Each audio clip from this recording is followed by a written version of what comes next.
अल्हम्दुलिल्लाह अल्हम्दुलिल्लाहिल्लज़ी जअल नबियना शाहिदन व मुबश्शिरन व नज़ीरा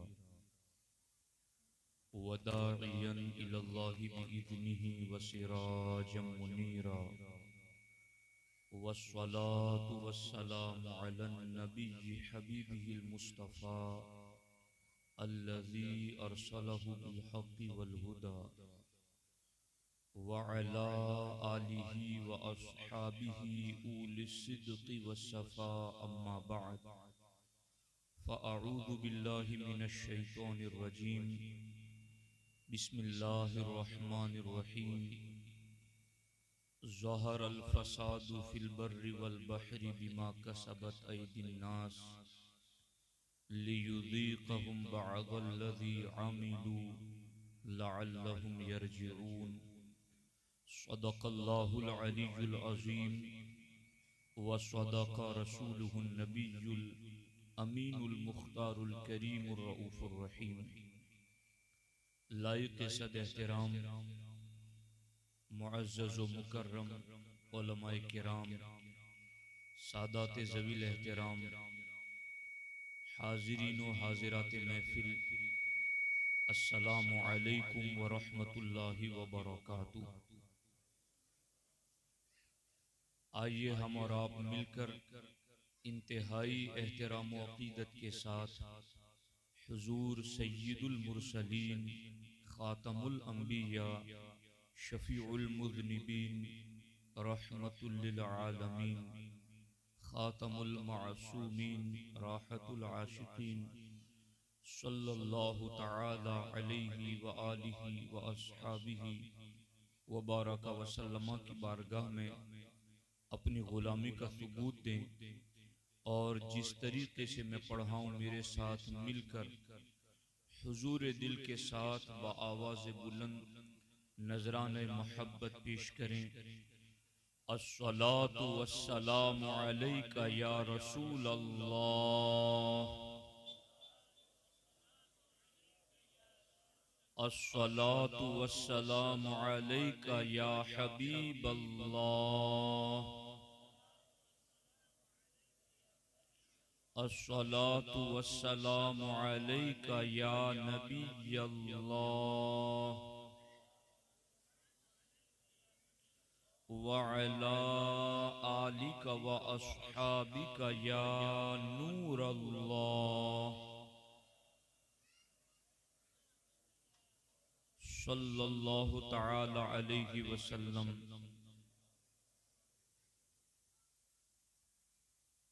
अंधेरा घर, अकेली जान, दम घुटता दिल उकताता।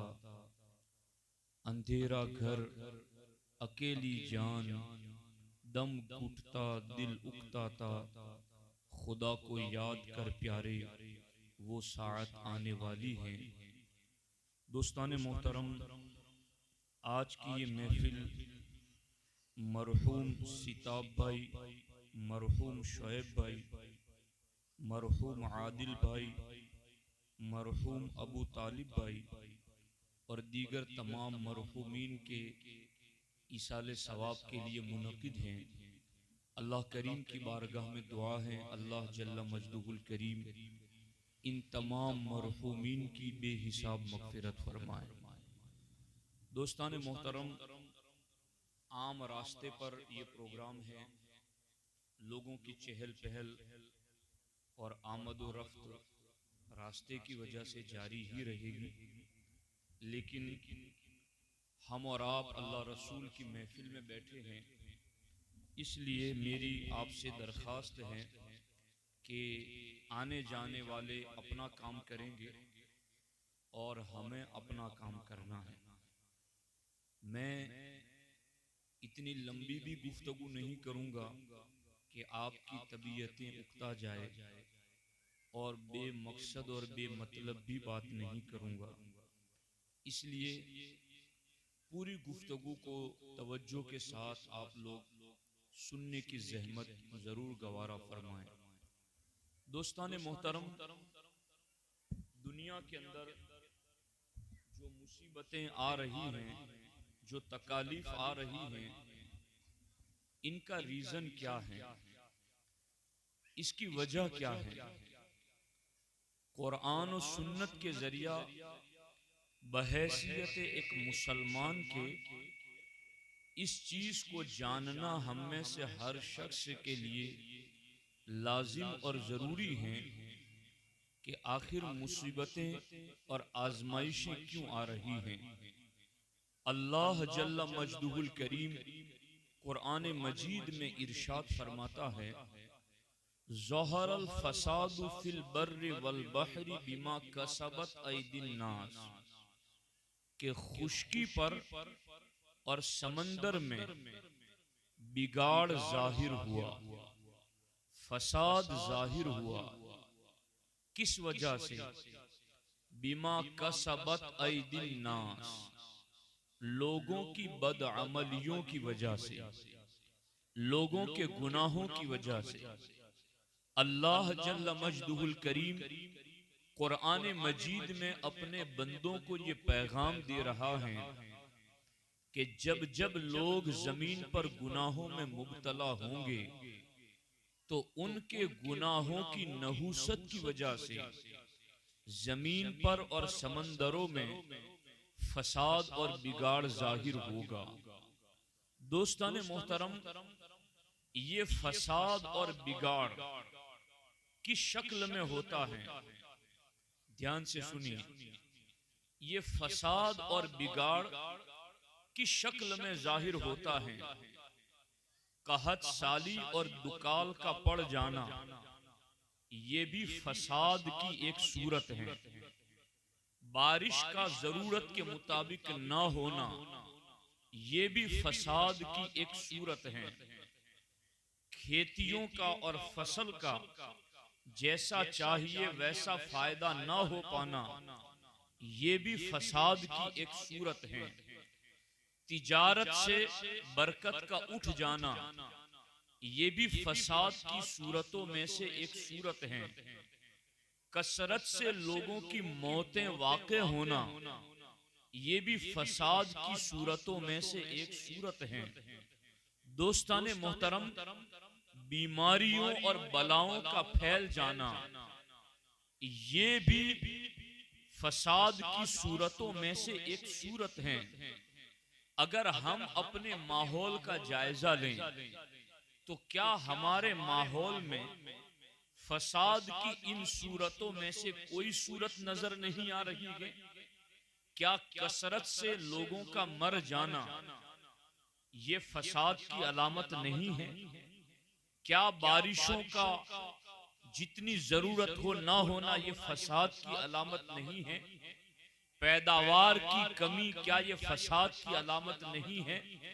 रिस्क से बरकतों का उठ जाना क्या ये फसाद की अलामत नहीं है?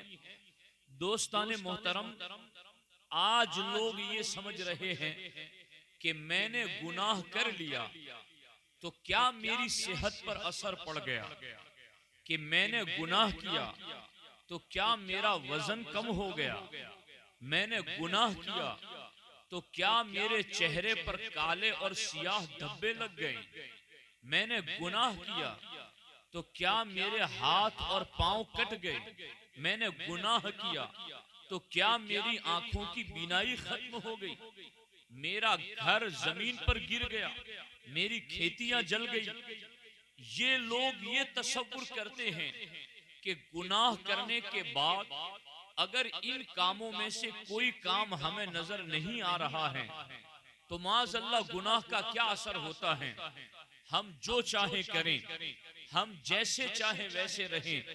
याद रखना, गुनाहों के अपने असरात होते हैं और गुनाह के असरात कितने सख्त और शदीद होते हैं। मैं आज की इस महफिल में आपको यही समझाना चाहता हूँ, गुनाह छोटा हो या बड़ा हो, अगर हम उसके करीब जाएंगे, अगर हम गुनाहों के आदी बन जाएंगे, अगर गुनाहों को करने की हमें लत लग जाएगी तो फिर याद रखना, ये गुनाह ही हकीकत में तबाही है, ये गुनाह ही हकीकत में हिलाकत है। कुरान कहता है समंदरों में भी फसाद गुनाह की वजह से हैं, जमीन पर भी फसाद और बिगाड़ गुनाह की वजह से हैं। अब ये गुनाह का असर क्या होता है? अल्लाहु अकबर। गौर करना और सोचना इस चीज पर कि गुनाह के असरात कैसे कैसे सख्त और शदीद होते गए। इंसान जिस तरीके से ग़िज़ाओं को खाता है, जिस तरह से दवाओं को खाता है, तो बाज ग़िज़ाएं वो होती हैं जो इंसान को सेहतमंद और तंदुरुस्त कर देती हैं। इसी तरीके से बाज ग़िज़ाएं वो होती हैं जो उसको बीमार और कमजोरी में मुब्तला कर देती हैं। तो ये ग़िज़ाओं का असर है जो इंसान के जिस्म पर मुरतब होता है। अगर कोई जहर खाता है तो मरने का असर जाहिर होता है, और अगर कोई तिर्याक को इस्तेमाल करता है तो वो तिर्याक जहर के असर को दूर कर देता है। जिस तरीके से ग़िज़ाओं और दवाओं में ये तासीर है और ग़िज़ाओं और दवाओं का इंसान के जिस्म पर ये असर है, इसी तरीके से इंसान की जुबान से निकलने वाले कलेमात का भी अपना असर होता है। अगर कोई शख्स अपनी जुबान से किसी को गाली दे दे तो सामने वाले शख्स पर उस बोले हुए गाली के जुमले का ये असर होता है कि वो गजबनाक हो जाता है, वो गुस्से में आ जाता है, वो हाथ पांव बढ़ा देता है उसकी तरफ मारने के लिए। लेकिन अगर इसी जुबान से कोई किसी को दुआ या जुमले कह दे, किसी के लिए दुआ कर दे, तो सख्त से सख्त दिल भी नरम हो जाता है। तो आप गौर कर रहे हैं जुबान से निकलने वाले जुमलों का कितना असर है। एक जुमला निकला जिसकी वजह से सामने वाला बंदा गजबनाक हो गया, दूसरा जुमला निकला जिसकी वजह से सख्त दिल भी नरमी में तब्दील हो गया। इसी तरीके से आप देखें, आप किसी को मुक्का दिखाएं तो सामने वाला बंदा गुस्सा हो जाएगा, लेकिन अगर आप किसी के सामने हाथ जोड़ दें तो सख्त से सख्त दिल भी आपके सामने नरम हो जाएगा। तो इंसान की इन हरकतों का जिस तरीके से एक असर है कि बाज ग़िज़ाएं खाएंगे तो सेहत का असर होगा, दवाएं खाएंगे तो शिफा का असर होगा, जहर खाएंगे तो बीमारी और मर जाने का असर होगा, किसी को दुआ दोगे तो नरमी वाला असर होगा, गाली दोगे तो गुस्से वाला असर होगा, मुक्का दिखाओगे तो गसब वाला असर होगा, और अगर हाथ जोड़ दिए तो नरमी वाला असर होगा। दोस्ताने मोहतरम, इसी तरीके से गुनाहों के असरात हैं। अगर एक बंदा गुनाह करता है तो उसके दिल के ऊपर काला नुक्ता लग जाता है, उसका दिल सियाह हो जाता है। जब गुनाह पर गुनाह करता रहता है और वो तौबा नहीं करता, अल्लाह की बारगाह में माफी तलब नहीं करता, तो उसका पूरा दिल सियाह हो जाता है, उसका पूरा दिल काला हो जाता है। आप जानते हैं ये गुनाह का एक असर वो है जो दिल के ऊपर मुरतब होता है। अब लोग कहते हैं गुनाह कर लिया, क्या चेहरे पर असर पड़ गया, गुनाह कर लिया क्या सेहत पर असर पड़ गया। अरे जहां असर पड़ रहा है दिल पर, वहां तो तेरी नजर ही नहीं पहुंचती। जो दिल सियाह हो रहा है उसे तो तू देखने की सलाहियत ही नहीं रखता। इमाम ग़ज़ाली इरशाद फरमाते हैं कि जब तुम्हारा दिल कुरान और सुन्नत को सुनने के बाद भी अगर नसीहत कबूल करने के लिए तैयार नहीं होता तो किसी मुफ्ती से न पूछो कि दिल काला हुआ है या नहीं। रब का कलाम सुनकर, रहमतुल लिल आलमीन का फरमान सुनकर अगर दिल में नरमी पैदा नहीं होती तो समझ जाओ ये दिल सियाह हो चुका है, ये दिल गुनाहों के अंदर लुथड़ चुका है, ये दिल गुनाहों की गलाजतों में मुब्तला हो चुका है। ये तो गुनाह का वो असर है जो दिल पर मुरतब होता है। लेकिन इसके साथ साथ अल्लामा इस्माइल हक की तफसीर रूहुल बयान में कहते हैं, अगर कौम में कसरत से मौतें होती हैं तो समझ जाओ ये गुनाहों की नहुसत है। बारिशें कम होती हैं, समझ जाओ ये गुनाहों की नहुसत है। खेतियों से फसल नहीं पकती है, समझ जाओ ये गुनाहों की नहुसत है। ये वो गुनाहों की नहुसतें हैं जो आए दिन हम अपनी निगाहों के सामने देखते रहते हैं, लेकिन लोग जागते नहीं हैं, लोग एहसास नहीं करते हैं। याद रखना, उस वक्त तक कौम को माफ किया जाता है जब तक गुनाह होने के बाद गुनाह का एहसास उसके अंदर रहे कि हाँ जो हो रहा है वो गलत हो रहा है। मगर जिस कौम के अंदर गुनाह करने के बाद गुनाह का एहसास ही खत्म हो जाए, उस कौम को मशीयत माफ नहीं करती, उस कौम पर इज्तिमाई अज़ाब आ जाता है। शाम सीरिया के हालात को देख करके अपने आप को बेदार करने की कोशिश करो। वो करोड़पति लोग, उन मुसलमानों के साथ हमारी दिली हमदर्दियां हैं, हमारी दुआएं हैं उनके साथ, मगर कुरान कहता है फ़अतबिरू या उलिल अबसार, अगर अल्लाह ने अक्ल दी है तो इबरत हासिल करो, अगर अल्लाह ने समझ दी है तो इबरत पकड़ो। करोड़पति बंगलों में सोए हुए चंद झटकों के अंदर रोड पे आ गए। किन बातों पर लोग इतरा रहे हैं, किन बातों पर लोग फख्र कर रहे हैं, किन बातों पर लोग दीन को छोड़ रहे हैं। इनके पास क्या है कि वो दीन के मुकाबिल खड़े हो जाते हैं। याद रखना, सबसे बड़ी गैरत वाली जात अल्लाह रब्बुल आलमीन की है। मेरी और आपकी गैरत, हमारी बेटी बहन पर कोई आंख डाले तब जागती है, लेकिन हमारे आका फरमाते हैं अल्लाह की गैरत इस बात में है कि जब कोई हराम, फवाहिश, ज़िना और बदकारी में मुब्तला होता है तो अल्लाह की गैरत को जलाल आता है। फिर अल्लाह रब्बुल इज्जत अपनी गैरत और अपने जलाल की वजह से उन्हें लपेट और चपेट में मुब्तला कर देता है। इसलिए जागो, अपने आप को बेदार करो, महज तमाशा भी बन करके अपनी जिंदगी को न गुजारो। गुनाह के असरात कितने शदीद हैं, ये जो आयत मैंने पढ़ी है इसकी तफसीर उठा कर देखो।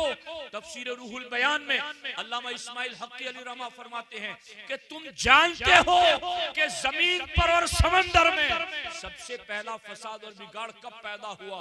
फरमाते हैं कि पहले मामला क्या था, जब हजरत आदम अलैहिस्सलाम के एक बेटे काबिल ने हाबिल को कत्ल किया, तो उस गुनाह की वजह से जमीन के हालात कैसे बदले। हदीस पाक में है, इंसान हाबिल के मर्डर से पहले, काबिल के गुनाहे कत्ल से पहले दुनिया में जितने भी दरख्त थे किसी दरख्त पर कांटा नहीं था। समंदर का जो भी पानी था कोई पानी खारी नहीं था। दुनिया के अंदर जितने भी ये फाड़ खाने वाले जानवर, जिसको हम कहते शेर चीता, वो किसी जानवर पर हमला नहीं करते थे। इंसान जिस दरख्त के पास जाता था तो साया भी पाता था, फल भी पाता था, कांटों से महफूज रहता था। आलम यह था जिस समंदर के घाट पर पहुंचता वहां उसे मीठा पानी पीने को मिलता। लेकिन अल्लाहू अकबर, ये जमीन के हालात कब बदले, दरख्तों पर फलों की जगह कांटे कब आए, समंदरों का पानी खारा कैसे हो गया, ये जानवर एक दूसरों की जान के दुश्मन कैसे बन गए। इमाम इस्माइल हक्की इरशाद फरमाते हैं कि जब काबिल ने हाबिल को कत्ल किया जमीन के हालात बदल गए। एक कत्ल का गुनाह हुआ, एक कत्ल का गुनाह हुआ, पूरी जमीन के हालात बदल गए। शाकतिल अशजार, दरख्तों पर कांटे आ गए। वसारा माउल बहरी मुर्रन मिल्हन जिद्दा, और समंदरों का पानी सख्त खारी और कड़वा हो गया। दरख्तों पर कांटे निकल आए, इंसान दरख्तों के साए और फलों से महरूम हो गया। ये एक गुनाह था जो सबसे पहले जमीन पर हुआ और उसकी नहुसतों की वजह से यह असर पैदा हुआ। आज तो हर कौम गुनाह में मुब्तला है, हर बस्ती गुनाह में मुब्तला है, हर मोहल्ला, हर सोसाइटी गुनाह में मुब्तला है। और गुनाह तो गुनाह है, उन्हें कोई समझाए तो वो सामने से धड़ल्ले से ये कहते हैं इसमें क्या है, ये तो फन है, ये तो आर्ट है, ये तो इंजॉय है, ये तो तबीयत की तफरीह है, ये इसमें क्या है। दोस्ताने मोहतरम, हमारे आका ने फरमाया जो गुनाह को गुनाह समझे, गुनाह से रोके नहीं, हाथ से भी ना रोके, जुबान से भी ना रोके, लेकिन सिर्फ गुनाह को दिल से गुनाह जाने, हमारे आका फरमाते हैं वो सबसे कमजोर ईमान वाला। जो हाथ से गुनाह को नहीं रोक रहा है, जुबान से गुनाह को नहीं रोक रहा है, लेकिन दिल से तो बुरा जानता है, तो वो सबसे कमजोर ईमान वाला। मगर जो गुनाह को दिल से भी बुरा नहीं जानता, हमारे नबी ने उसके ईमान का कोई जिक्र नहीं फरमाया, उसके ईमान का सिरे से कोई मर्तबा ही नहीं, वो मोमिन है या नहीं। आज कौम को देखो, ये पहला गुनाह था जिसकी वजह से जमीन पर या शराब पैदा हुए। और खुदा की कसम ये भी रिवायत सुनो कि जब हजरत आदम अलैहिस्सलातु वस्सलाम जमीन पर जन्नत से तशरीफ लाए, तो हजरत मीकाईल अलैहिस्सलातु वस्सलाम आपके पास गेहूं का दाना लेकर आए। हुजूर, ये आपकी और आपकी औलाद की गिज़ा है, आप इस गेहूं के दाने से काश्त कीजिए, इसको जमीन में लगाइए, खेती बाड़ी कीजिए। जब हजरत मीकाईल अलैहिस्सलाम हजरत आदम अलैहिस्सलाम के पास जन्नत से गेहूं का दाना लेकर जमीन पर आए थे, जानते हो उस वक्त गेहूं का दाना कितना बड़ा था? शुतुरमुर्ग के अंडे की तरह, शुतुरमुर्ग के अंडे की तरह इतना बड़ा गेहूं का एक दाना। जब हजरत आदम अलैहिस्सलाम के लिए जमीन पर हजरत मीकाईल अलैहिस्सलाम लेके आए, इसकी खेती करो, और वो दाना शुतुरमुर्ग के अंडे की तरह हजरत इदरीस अलैहिस्सलाम के दौर तक वैसा ही रहा। मगर जब लोगों ने नाशुक्री करना शुरू कर दिया, जब लोगों ने बदअमली करना शुरू कर दिया, जब लोगों ने गुनाह में मुब्तला होना शुरू कर दिया, तो इन गुनाहों की नकुसत की वजह से खुदा की कसम वो शुतुरमुर्ग के अंडे की तरह गेहूं का दाना सिमट करके मुर्गी के अंडे की तरह हो। फिर लोगों ने नाफरमानी की और फिर लोग गुनाहों में मुब्तला हुए, तो अब वो मुर्गी के अंडे की तरह जो दाना था, अब वो कबूतरी के अंडे की तरह हो गया, इतना छोटा हो गया। फिर जब लोगों ने नाशुक्री की, तो वो कबूतरी के अंडे के बाद वो दाना छरे की तरह हो। और हजरत उज़ैर अलैहिस्सलातु वस्सलाम के बाद ये दाना फिर बीज की शक्ल में होगा, जिसे आज हम देख रहे हैं। लोग कहते गुनाह का कोई असर नहीं, नस्लें तबाह हो रही हैं। कहते हो गुनाह का कोई असर नहीं, गैरत कौम के दिलों से निकल गई। कहते हैं कोई असर नहीं गई, हया दिलों से निकल गई। कहते हैं कोई असर नहीं गई। ये असर इतना हो गया कि इस असर से की खबर से लोग महरूम हो गए, कि अब इस असर को भी नहीं जानते कि कितना असर हो गया है। गौर फरमाएं इस चीज के ऊपर, कहां शुतुरमुर्ग का अंडा और कहां बीज के बराबर, कितना लंबा सफर, किस तरीके से गुनाहों के असरात की वजह से ये मामला होता रहा। मेरे आका अलैहिस्सलाम ने इरशाद फरमाया, याद रखो, मैं यहाँ इन लोगों को भी मुखातब करना चाहता हूँ। कौम में कुछ नेक लोग भी होते हैं, परहेजगार होते हैं, नमाज रोजा के पाबंद होते हैं, मगर वो कौम में इस्लाह में कोई इंटरेस्ट नहीं रखते। उनका अपना मानना है कि हम तो नेक हैं, अब हम इनका क्या करें, और हम इनके लिए कोई कोशिश नहीं करेंगे। याद रखना, ये जहन किसी मुत्तकी मोमिन का नहीं हो सकता। हमें जिंदगी की आखिरी सांस तक हुजूर की उम्मत के लिए कोशिश करनी है, और वो कोशिश करते करते मरेंगे तो हमारी वही कोशिश हमारे लिए बख्शिश का जरिया बनेगी। गौर करो इस बात पर। हमारे आका अलैहिस्सलाम ने इरशाद फरमाया कि कुछ लोग ऐसे थे जो समंदरी सफर पर निकले। समंदर में सफर करने के लिए जब वो कश्ती में सवार हुए, कश्ती 2 मंजिला थी, ऊपर की मंजिल नीचे की मंजिल, और जाने वाले भी 2 कैटेगरी के थे, नेकूकार थे, गुनहगार थे। तो नेकूकार कश्ती की ऊपरी मंजिल में बैठे और जो गुनहगार थे वो कश्ती की निचली मंजिल में बैठे। ये सबक मैं उन लोगों को सुना रहा हूं जो खुद नेक हैं मगर नेकी की दावत से गाफिल है, जो खुद नमाजी हैं मगर नमाज की दावत से गाफिल हैं, जो खुद सच्चे सुथरे सही अकीदा सुन्नी है मगर अपनी कौम की सुन्नियत के लिए फिक्रमंद नहीं है। मैं उन्हें यह हदीस सुना रहा हूं। मेरे आका फरमाते हैं वो 2 मंजिला कश्ती में जब दोनों सवार हो गए, नेकोकार ऊपर हैं, गुनहगार नीचे हैं, वो निचले तबके में बैठे हुए गुनहगार लोगों के पास जब पानी खत्म हो गया पीने के लिए, ऊपर का दरवाजा खटखटाया, हमें पानी चाहिए। बार बार इन्होंने उन नेकोकारों को डिस्टर्ब किया, उनको दरवाजा खटखटाकर पानी मांगा। उन नेकोकारों ने दरवाजा बंद कर दिया, कहा अब हम तुम्हें पानी नहीं देंगे। याद रखना, नफरत गुनाह से हो, गुनहगार से नहीं।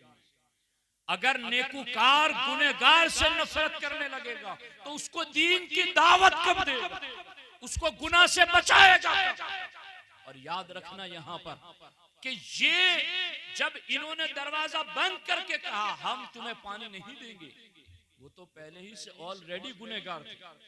उन्होंने कुल्हाड़ी उठाई और तख्ता तोड़ना शुरू कर दिया कि अगर ऊपर वाले पानी नहीं देते तो कश्ती तो खुद पानी पर चल रही है, तख्ता तोड़ेंगे, पानी अंदर से निकाल लेंगे।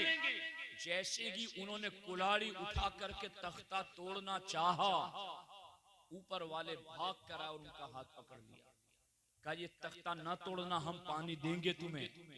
कहा क्यों पानी दोगे, क्यों तख्ता ना तोड़ने देंगे? कहा इसलिए कि अगर तख्ता तोड़ दोगे तो सिर्फ तुम नहीं डूबोगे, हम भी डूब जाएंगे। आज अगर तीसरे मकान पर आग लगी हुई है, इंतजार मत करो कि वो लपेट और चपेट हमारे घर तक पहुंचे तब हम बुझाएंगे। जहां गुनाह की आग लगी हुई है वहीं चल करके उस आग को बुझाने की कोशिश करो। और अगर बेखौफ होकर कानों में तेल डाल करके सोए रहे तो याद रखना, जो आग तीसरे घर पर लगी हुई है वो आग चंद दिनों में हमारे घर तक भी पहुंच जाएगी। अगर बेहयाई में किसी और का बच्चा मुब्तला है, अगर बेहयाई में किसी और की बेटी मुब्तला है, पूरी कौम बेदार हो जाए, पूरी कौम गुनाह से रोकने के लिए कमर बस्ता हो जाए। और अगर इस पर नेकोकारों ने ये कहना शुरू कर दिया हमें क्या फिक्र है, हम तो नेक है ना। मैं बहुत माजरत के साथ, एक तो हमारी कौम में नेकोकार बहुत कम है और उन्हें अगर मैं ये कहूँ तो मुझे भी खौफ है कि कहीं उनके दिल को ठेस न पहुंचे, मगर मैं अपनी तो बात नहीं सुना रहा, मैं आपके और अपने नबी रहमतुल लिल आलमीन ही की तो बात सुना रहा हूं आपको। इसलिए काम करो। अभी मौलाना साहब जो अशार पढ़ रहे थे और मैं उसको सुन रहा था, क्या समझते हो, क्या समझते हो, गुलाम मुस्तफा हो, मुझे क्या समझते हो। अरे गुलाम मुस्तफा बन गया होता तो कोई क्या समझता तुम। हम बन जाएं फिर हमें कहने की जरूरत नहीं। पहले बने खालिद इब्न वलीद, फिर कहें दुनिया को कि क्या समझते हो। पहले बने उमर इब्न खत्ताब की तरह उनकी तालीमात पर अमल करें, फिर कहें दुनिया को क्या समझते हो हमें। ये वही लोग थे ना जो पैगाम देते थे कुफ्र को, हमसे लड़ना चाहते हो, हम खून पीने वाली कौम। उनके चंद जुमलों की वजह से कुफ्र लरस जाता था, इनके नाम को सुनकर के रोब तारी हो जाता था। मगर अब क्या किया जाए, इस्लाम मुसलमानों में नहीं। मसला हमारा ये नहीं है कि हम मुसलमान हैं, मसला हमारा ये है कि मुसलमान होते हुए इस्लाम पर नहीं। मुसलमान इस्लाम पर होता तो कोई मसला ही ना होता। आजमाइश की घड़ी है, इम्तिहान का वक्त है, घने बादल मुसीबतों के हम पर मंडलाए हुए हैं। इसलिए दोस्तों, अब ज्यादा देर मत करो, तौबा पलट आओ अल्लाह की बारगाह में। जमीन पर फसाद गुनाह की नहुसतों की वजह से आता है, बदअमलियों की वजह से आता है। इसलिए गुनाह से जो कौम बाज आ जाएगी, वो कौम यकीनन जमीन पर अमान और अमन और इत्मीनान के साथ रह सके। देखो यहां पर आज हमारी कौम में चंद गुनाह ऐसे हैं जो हर जगह आम तौर पर पाए जाते हैं। नशा, शराब, बेहयाई, जिनाकारी, बल्कि यहां तक कि मैं क्या बताऊं आपको, ला तजस्ससु, कुरान कहता है जासूसी मत करो। हमारी कौम किस कदर ज्यादा दीन की रूह से बेखबर हो। क्या किया सरकार ने फरमाया था, हजरत उम्मुल मोमिनीन मायशा सिद्दीका रदियल्लाहु ताला अन्हा इस हदीस की राविया हैं। अल्लाह के रसूल सल्लल्लाहु अलैहि वसल्लम ने इरशाद फरमाया, जब कौम खुल्लम खुल्ला गुनाह करने लगेगी तो उन पर बड़ी बड़ी मुसीबतें नाजिल होंगी। उन पर बड़ी बड़ी मुसीबतें नाजिल होगी। तो मां आयशा सिद्दीका ने उस वक्त पूछा था, हुजूर उस वक्त कौम में नेकोकार लोग भी तो होंगे, तो क्या मुसीबतें आएगी तो नेकोकारों को छोड़ के आएगी? क्या नेकोकारों को साइड पे करके बदकारों पर आएगी? सरकार ने फरमाया नहीं, जब खुलेआम गुनाह होंगे, जब गुनाह को मामूली समझा जाए, तब मुसीबतें आम आएगी। सालिहीन भी उसके लपेट में आएंगे, गुनहगार भी उसके लपेट में आएंगे। हाँ, सरकार ने ये फरमाया कि बाद में मरने के बाद जो नेक था उसको नेकों के साथ उठाया जाएगा। लेकिन ये भी कोई कम बला है कि हमें भी मुब्तला कर दिया जाए। चलो मरने के बाद नेक था तो नेकों के साथ उठाया जाएगा, मगर इनके साथ पिस जाना ये भी कोई कम बला है, ये भी कोई छोटी मुसीबत है। इसलिए याद रखो, अपने आप को बचाना है फसाद से, बिगाड़ से, अपनी नस्लों को बचाना है फसाद और बिगाड़ से, तो हमें अपने आप को और अपनी कौम को गुनाहों से बचाना होगा। चंद गुनाह जो ऐसे हैं जिसको लोग हर जगह करते हैं, उनमें से एक शराब और नशा है। दोस्ताने मोहतरम, इस बात को अच्छे तरीके से समझ लेना, पेशाब नजासत गलीजा है और पेशाब बदन या कपड़े पर गिर जाए और 1 दिरहम यानी 1 रुपये से ज्यादा उसका फैलाव हो जाए, तो उस कपड़े और ऐसे बदन के साथ आप नमाज नहीं पढ़ सकते। इसलिए कि पेशाब पाखाना ये नजासत गलीजा है, बड़ी नजासत है। जितनी गलाजत और गंदगी पेशाब में है, उतनी ही गलाजत और गंदगी शराब में है।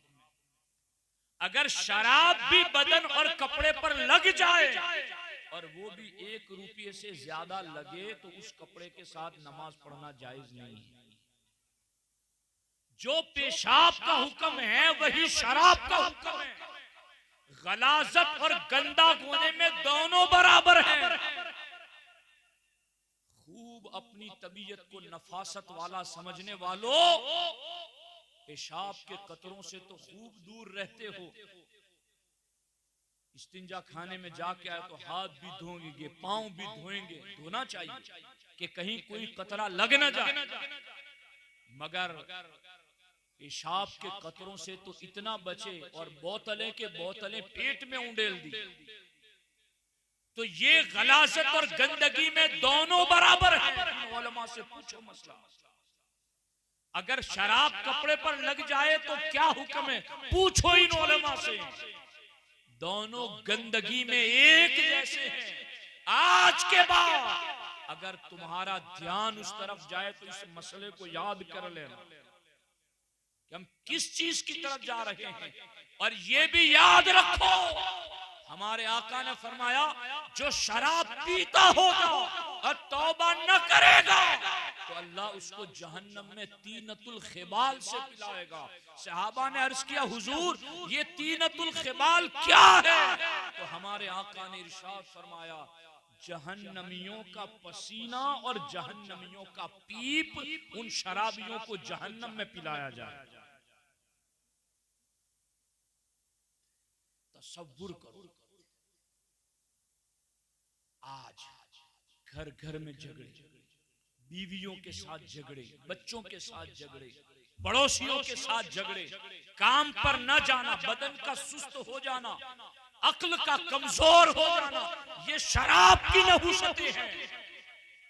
मौला अली कर्रमल्लाहु ताला वजहुल करीम इरशाद फरमाते हैं अगर किसी समंदर में शराब के चंद कतरे गिर जाए और वो समंदर खुश्क हो जाए, वहां घास निकल आए, तो मौला अली फरमाते मैं अपनी सवारी का जानवर भी उस घास पर चराना पसंद नहीं करता। पूरा समंदर और चंद कतरे पेशाब के, शराब के चंद कतरे, शराब की गलाजत को समझने की कोशिश करो कि शराब कितना ज्यादा गंदा है और कितनी ज्यादा गलीज चीज है कि मौला अली फरमाते समंदर में गिरे चंद कतरे खुश्क हो जाए पूरा समंदर, फिर घास निकले, उस घास पर मैं अपना जानवर भी चराना पसंद नहीं करता। उस समंदर से पीने की बात नहीं जिसमें चंद कतरे गिरे, उस समंदर के खुश्क होने के बाद घास उगी और घास को अपना जानवर चराने की। और आज हमारी कौम इसकी तरफ बढ़ रही है। मौला अली फरमाते हैं किसी कुएं में शराब के चंद कतरे गिरे, फिर उस कुएं पर मीनार बना दिया जाए तो मैं उस मीनार में अजान देना भी पसंद नहीं करता जिसमें चंद कतरे पेशाब शराब के टपके हुए। गौर करिए, हमारे आका ने फरमाया शराब मिफ्ताहुल खबाइस है। सरकार फरमाते हैं शराब रासु कुल्ली खतियतिन है, ये तमाम बुराइयों की जड़ है, ये तमाम गुनाहों की जड़ है। और हजरत उस्मान गनी रदी अल्लाह ताला अन्हु के दौर में एक वाक़या ऐसा पेश आया कि एक मुसलमान मुजाहिद को गिरफ्तार कर लिया और गिरफ्तार करने के बाद उसके सामने 3 ऑप्शन रखे, सुन्ना, शराब जो हमारे आका ने फरमाया कि ये उम्मुल खबाइस है, ये मिफ्ताहुल खबाइस है, ये रासु कुल्ली खतियतिन है। सरकार फरमाते जब उस मुजाहिद को पकड़ के लाया गया कि 3 कामों में से कोई एक काम कर लो, कहा क्या? कहा इस छोटे से बच्चे को कत्ल कर दो। कहा मुसलमान जालिम नहीं, मैं ये गुनाह नहीं करूंगा। कहा ये औरत है इससे जिना करो, कहा ये भी मैं नहीं करूंगा, क्योंकि हमारे नबी ने फरमाया कि कोई जिना करता है तो उसके दिल से ईमान ऐसे निकल जाता है जैसे बंदा अपने बदन से कपड़े उतार के रख दे। मैं ये भी काम नहीं करूंगा। तीसरा काम उसको ये कहा कि तुम बुत परस्ती करो, उसने कहा मैं बुत को सजदा नहीं करता। उसको चौथा ऑप्शन दिया गया कि चलो इन तीनों कामों में से कोई भी नहीं करते तो शराब के चंद घूंट पी लो। तो उस मुस्लिम मुजाहिद ने समझा कि बच्चे को कत्ल करना, औरत से जिना करना और इसके साथ साथ बुत को सजदा करना ये तो बड़ा गुनाह था, मगर शराब पीने में क्या हो जाता है? ये तो छोटी बात है, लाओ पी लेता हूं। मगर जैसे कि उसने शराब के चंद घोंट हलक से नीचे उतारे, अब वो शराब के नशे में ऐसा मस्त हुआ कि बच्चे को भी कत्ल कर दिया, औरत से भी जिना किया, बुत को भी सजदा किया। तो जब तक वो शराब से बचा हुआ था, बाकी हर गुनाह से बचा हुआ। जब इसमें मुब्तला हुआ तो बाकी तमाम गुनाहों में मुब्तला हो गया। ऐ नौजवान, आप में से बहुत सारे बचे हुए होंगे, अल्हम्दुलिल्लाह, अल्लाह हम सबको बचाए। लेकिन अगर हमारा कोई मोमिन भाई इस रास्ते पर चल चुका, उससे दूरी बनाकर उसको गुनाह में मजीद जाने का मौका ना दो, उसको अपने करीब ला, उसको उसकी ज़हनसाजी करो, उसको दीन समझाओ। मेरे आका ने फरमाया, ऐ अली, अगर तुम्हारे जरिया किसी एक बंदे को हिदायत मिल गई तो पूरी दुनिया की हुकूमत मिलने से ये बेहतर है। पूरी दुनिया की हुकूमत मिल जाए, इससे बेहतर है कि तुम्हारे जरिया किसी एक बंदे को हिदायत मिल जाए। कोशिश में लग जाओ, नौजवान काम में लग जाओ। जहां अपने मोमिन भाई को देखें कि किसी गुनाह में मुब्तला है, उसको बाज रखने के लिए कोशिश करो, उसको बचाओ, उसको दूर हटाओ उस गुनाह से। और दोस्ताने मोहतरम, मैं आपको क्या बताऊं कि इस शराब वाले गुनाह की नौसत कितनी ज्यादा है। तवज्जो से सुन ले। हजरत फुजैल बिन अयाद गौस पाक के शजरे में भी ऊपर के बुजुर्ग हैं। फुजैल बिन अयाद रज़ी अल्लाह ताला अन्हु, वो फरमाते हैं कि मेरा एक शागिर्द था, इतना इबादत गुजार कि मुझे उसकी इबादत और बंदगी पर नाज था। मगर जब उसका मौत का वक्त आया तो मैंने उसको कलमे की तलकीन की कि वो कलमा पढ़ जाए, मगर उसने मौत से पहले पहले कहा, कलमा मेरे सामने न पढ़ो, मेरा इस कलमे से कोई ताल्लुक नहीं। बेईमान हो के मरा, बेदीन हो के मरा, इस्लाम का इनकार करके मरा। हजरत फुजैल बिन अयाज कहते मुझे बहुत सदमा हुआ। मैं 40 दिन तक एक घर में बैठकर रोता रहा और अल्लाह की बारगाह में माफी तलब करता रहा, या अल्लाह, जिसकी इबादत पर मुझे नाज था उसका खातिमा ईमान पर न हुआ, या अल्लाह वो किस गुनाह की वजह, वो क्या कर रहा था कि तुझे उसकी वो बात पसंद नहीं आई। हजरत फुजैल बिन अयाज कहते 40 दिन गुजरने के बाद मैंने अपने उस शागिर्द को ख्वाब में यूं देखा कि जहन्नम में फरिश्ते उसको घसीट रहे हैं। तो मैंने उससे पूछा कि तू कौन सा गुनाह करता था जिसकी वजह से तेरा ईमान पर खातिमा न हुआ। फुजैल बिन अयाज कहते उसने मुझे ये बताया कि हुजूर, मुझे एक बीमारी थी, उस बीमारी की वजह से मुझे हकीम ने कहा था कि साल में एक मर्तबा चंद घोंट शराब के बतौर इलाज पी लोगे तो बीमारी से बच जाओगे। हुजूर, मैंने साल में सिर्फ एक मर्तबा बीमारी से बचने के लिए बतौर दवा शराब को पिया, इस वजह से मेरा ईमान पर खातिमा न हुआ। गौर कीजिए, गौर करें। साल में सिर्फ एक मर्तबा शौक से नहीं, इलाज के लिए, पेट भर कर नहीं, सिर्फ चंद घूंट पिए, मगर असर क्या हुआ कि आखिरी वक्त उसकी जुबान पर कलमा जारी न हुआ।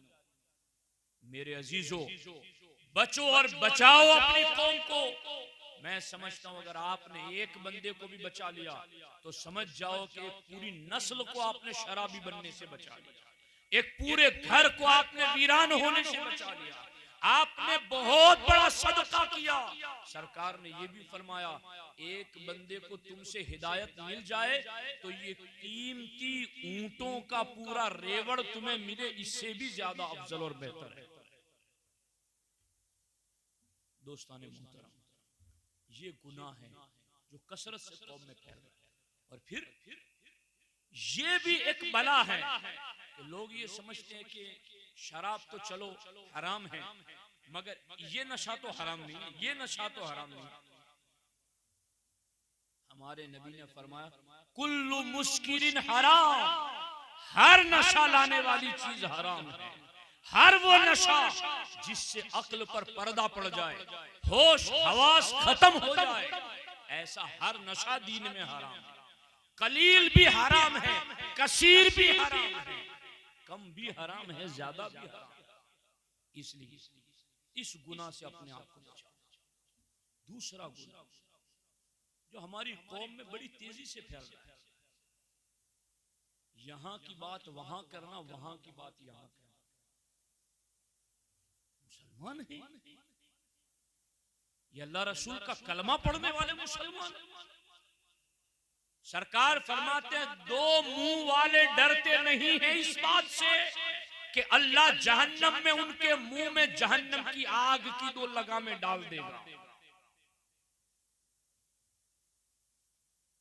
जहन्नम की आग की लगामें, जहन्नम की आग की जुबानें उसके मुंह में डाल देगा अल्लाह ताला। कैसे बर्दाश्त कर सकते? और ये कितनी सख्त चीज है। फकीह अबुल लैस समरकंदी रज़ी अल्लाह ताला अन्हु फरमाते हैं, जो चुगलखोरी करता है, दो मुंह वाला चुगलखोर शख्स जो चुगलखोरी करता है, फकीह अबुल लैस समरकंदी फरमाते वो जैसे ही कब्र में उसको डाल के लोग आते हैं, कब्र एक दूसरे से मिलकर उसकी हड्डियां तोड़ देती है और उसकी कब्र में अंधेरा छा जाता है। गौर तो करो मुसलमानों, आखिर हम अपनी मौत को क्यों भूल गए? जरा गौर करो कि एक बंदे के जिस्म से जान निकल जाती है, हर कोई ये पूछेगा कब जनाजा पड़ेगा, कब दफनाया जाएगा, कब घर से निकालेंगे, कब ले जाएंगे। क्या होगा उसको? जिस घर में पैदा होकर जवान हुए, बूढ़े हुए, उस घर में अगर लाइट चली जाए तो डर लगता है, खौफ लगता है। एक्स्ट्रा लाइट लगा रखी है, ऑन करो, घर में उजाला हो ताकि डर न लगे। कब्र में लेटने का कभी तजर्बा किया है? बड़े बड़े पहलवानों को भी कब्र में मैयत को उतारते हुए डर लगता है। लोगों को मुर्दे का कफन फाड़ते हुए डर लगता है, कफन देते हुए डर लगता है, मुर्दे को गुस्ल देते हुए डर लगता है। अरे जब तुम्हें और हमें खुद तख्ते पर लेटाकर गुस्ल दिया जाएगा तब क्या होगा? जब हमें कब्र में लेटाया जाएगा तब क्या होगा?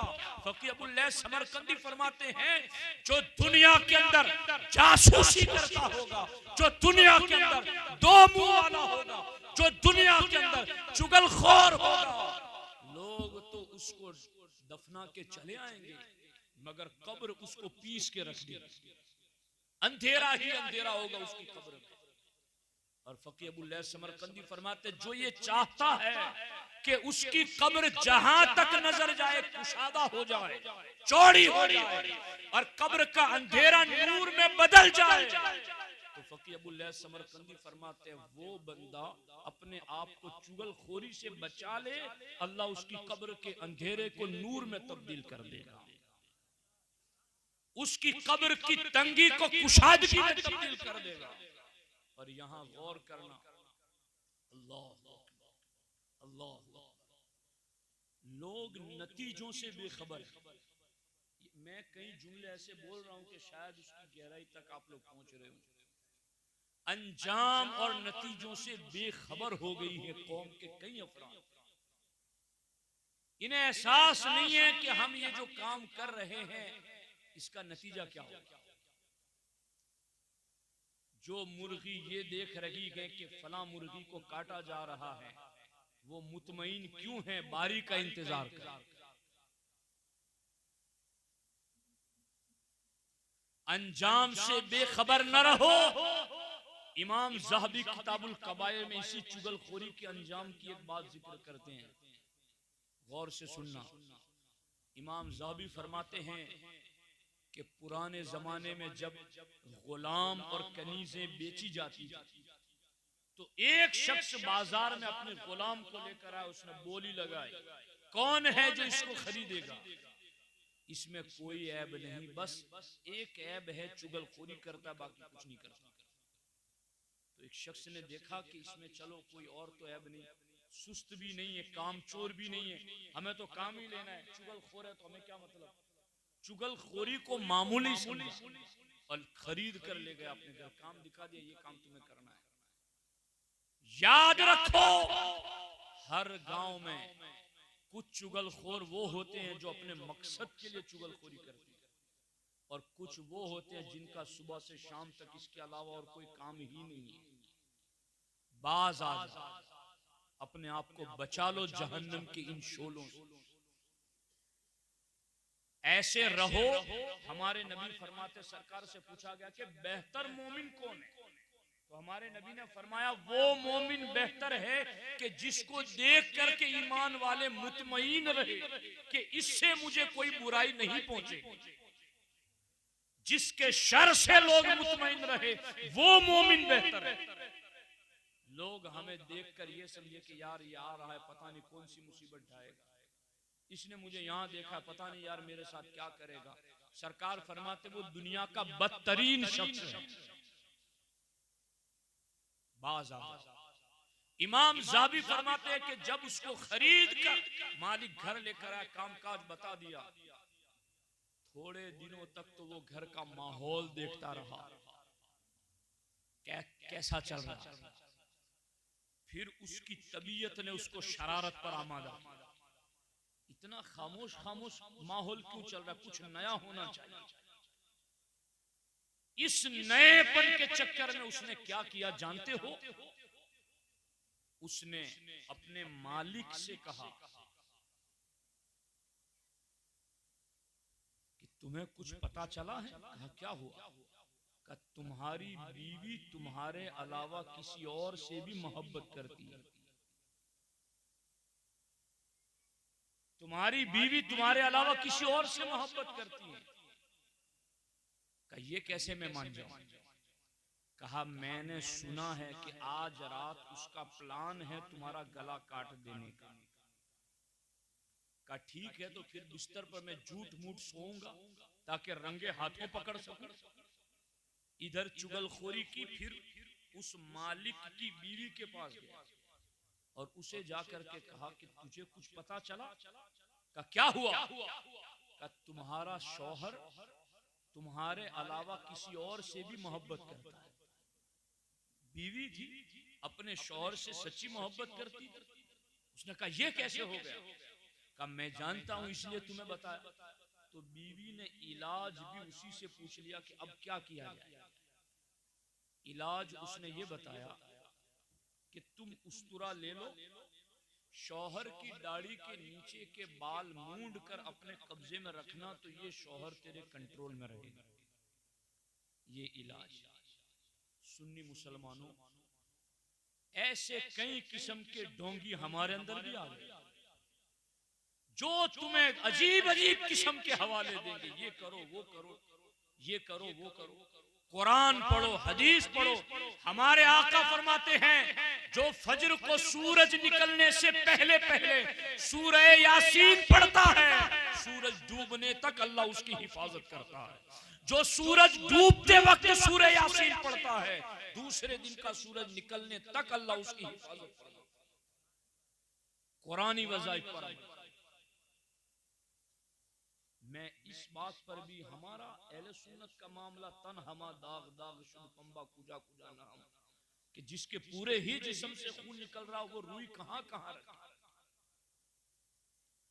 गौर करो यहां पर, ये इलाज जब उसने बताया कि बाल मूंड लेना तो तेरे कब्जे में रहेगा। अब वो बीवी थी, उसको मोहब्बत थी कि शौहर कहीं और न चला जाए। उसके बताए हुए अमल के मुताबिक उस्तरा लेकर जब शौहर तो झूठ मूठी सोया, जैसे ही उसने हाथ रखा, उसने हाथ पकड़ लिया, उस उस्तरे से अपनी बीवी का गला काट दिया। उसके भाई आए औरत के, तो उन्होंने इस शौहर का गला काटा। दोनों की लाशें तड़प रही हैं और चुगलखोर दो मुंह वाला तमाशा देख रहा है।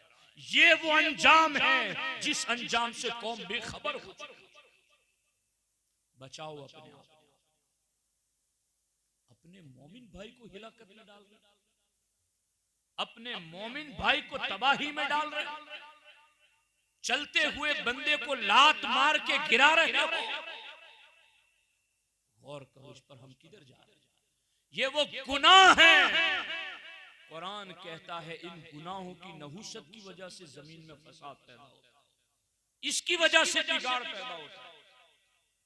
अल्लाह अल्लाह अल्लाह, इसलिए इस गुनाह से एक गुनाह और भी जो बड़ी तेजी से फैल रहा है, वो बदकारी और जिना है। बहुत मामूली हो गया, इसकी नहुसत जानते हो कितनी ज्यादा है। बस सिर्फ एक बात बताकर गुफ्तगू खत्म करता हूँ कि इसकी नहुसत कितनी ज्यादा है। और अल्लाह अकबर, हमारे आका फरमाते हैं कि जानी लोग जब जहन्नम में जाएंगे, उनकी शर्मगाहों से ऐसी बदबू जहन्नम में निकलेगी कि जहन्नमी जहन्नम में कांप जाएंगे। जहन्नमी जहन्नम में कहेंगे ये कौन सी बदबू है?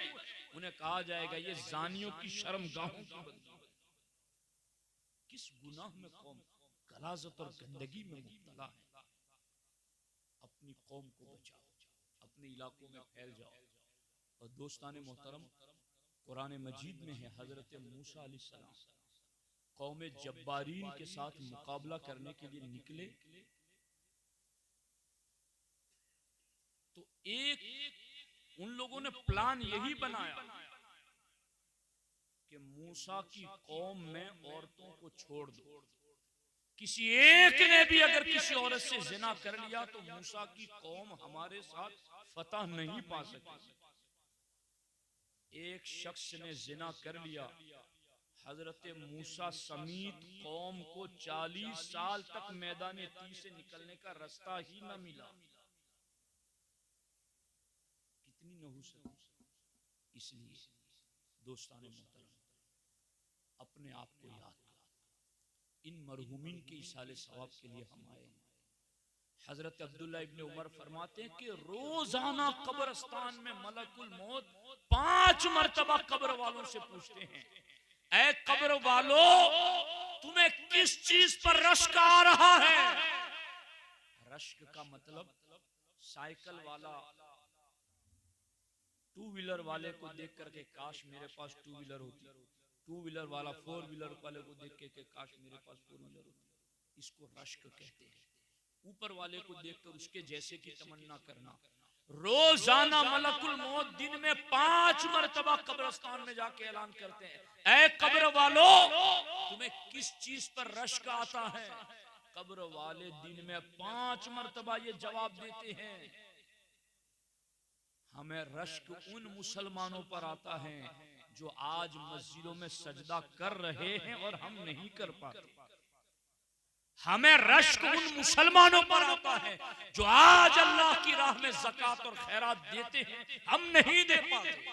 हमें रश्क उन मुसलमानों पर आता है जो आज अपनी जुबानों पर अल्लाह का जिक्र करते हैं और हम नहीं कर पाते। मौत तो आनी है मुझे भी और आपको, लेकिन कल कब्रिस्तान में जाने के बाद रोजाना दिन में 5 मरतबा ये कहना, काश मैं भी जिंदा होता तो मस्जिद में जाता, काश मैं भी जिंदा होता ज़कात देता, अल्लाह की राह में सदका देता, काश मैं भी जिंदा होता अल्लाह का जिक्र करता।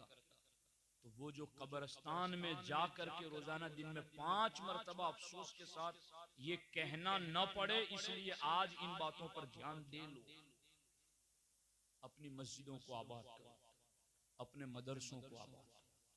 और दोस्ताने मोहतरम, एक बात याद रखो, हम दुकान पर काम कर रहे हो, खेती बाड़ी कर रहे हो, कोई कारोबार कर रहे हो, हमेशा अपनी जुबान पर अल्लाह का जिक्र रखो। और ये बहुत आसान, कितना आसान कि इसके लिए कोई वजन नहीं उठाना, इसके लिए कोई तोल नाप नहीं है। सुभान अल्लाह, सुभान अल्लाह, सुभान अल्लाह, अल्हम्दुलिल्लाह, अल्लाह अल्लाह अल्लाह, ला इलाहा इल्लल्लाह, ला इलाहा इल्लल्लाह, ला इलाहा इल्लल्लाह, अल्लाहुम्मा सल्ली अला मुहम्मद, अल्लाहुम्मा सल्ली अला मुहम्मद, अल्लाहुम्मा सल्ली अला मुहम्मद। कुछ नेकी के काम ऐसे करो कि जो सिर्फ तुम और तुम्हारा रब जानता है, जिसमें दिखावे का शायबा तक नहीं। जिसमें रियाकारी का जर्रा बराबर शुबा न हो। कुछ नेकियां ऐसी फराइज व वाजिबात के बाद किया करो, कुछ सदकात ऐसे निकाला करो जो दाहिने हाथ से दो तो बाएं हाथ को पता न चले। अल्लाह का जिक्र और अल्लाह के रसूल पर दुरूद यूं पढ़ा करो जब तुम्हें कोई न देख रहा हो।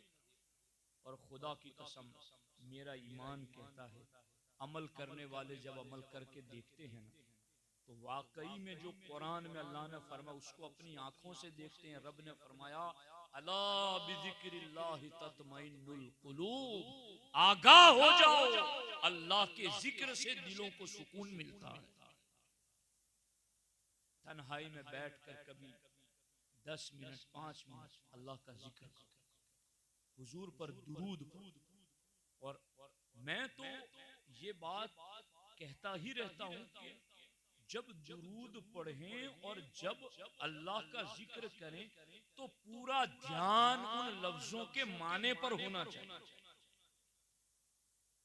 इसको मैं समझाकर बात खत्म करूं कि जब ये हम पढ़ते ना अस्सलातु वस्सलामु अलैका या रसूल अल्लाह, तो इसका मतलब होता है ए अल्लाह के रसूल आप पर दुरूद व सलाम हो। अब मैं मौलाना साहब से खिताब करते हुए कहूँ हजरत, और वो मेरी तरफ मुतवज्जो हो कि जी क्या है, मैं कहूँ कि मैंने तो आपको नहीं पुकारा, आपने तो मुझे खिताब किया। खिताब बंदा उससे करता है खिताब करने से पहले जिसका तसव्वुर ज़हन में आए। नबी पर या के साथ दुरूद पढ़ो तो पहले गुंबदे खजरा का तसव्वुर दिल में लाओ, फिर हुजूर पर दुरूद पढ़ो। रिस्क की जरूरत है, या रज़्ज़ाक़ू या रज़्ज़ाक़ू या रज़्ज़ाक़ू, और रज़्ज़ाक़ू के माने पर गौर करते हुए पढ़ो। ऐ रिस्क देने वाले, ऐ रिस्क देने वाले, ऐ रिस्क देने वाले, मजाल है कि दुनिया तुम्हारे रिस्क को बांध सके। इल्म की जरूरत है, या अलीमु या अलीमु या अलीमु। कंट्रोल की जरूरत है, या कदीरू या कादिरू। अल्लाह के ये अस्मा है, इनका विर्द करो।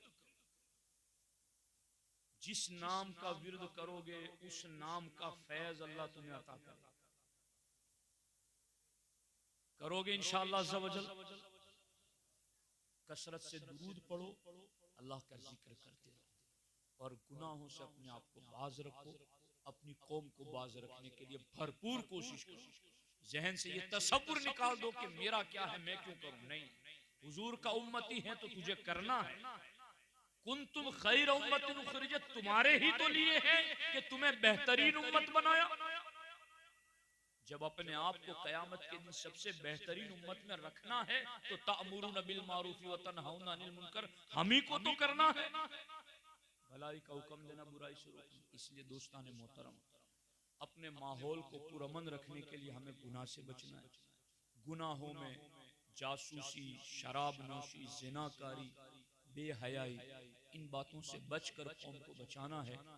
अपने अकायद के तहफ़्फ़ुज़ के साथ साथ, अपने अकायद की हिफाजत के साथ साथ अमल के अंदर बेदारी लानी है, और इसके लिए भरपूर कोशिश करनी है। जितना हो सके अल्लाह का जिक्र जारी रखना है, अपनी ज़ुबानों को तर रखना है अल्लाह के जिक्र से, हुजूर पर दुरूद पढ़ना है। अल्लाह करीम की बारगाह में दुआ है, अल्लाह जल्ल मजदुहुल करीम तमाम मरहूमीन की बेहिसाब मग़फ़िरत फरमाए, और अल्लाह तबारक व तआला हमारे इस इज्तिमा को अपनी बारगाह करम में कबूल फरमाए। अस्सलामु अलैकुम व रहमतुल्लाहि व बरकातहू। सलातो सलाम।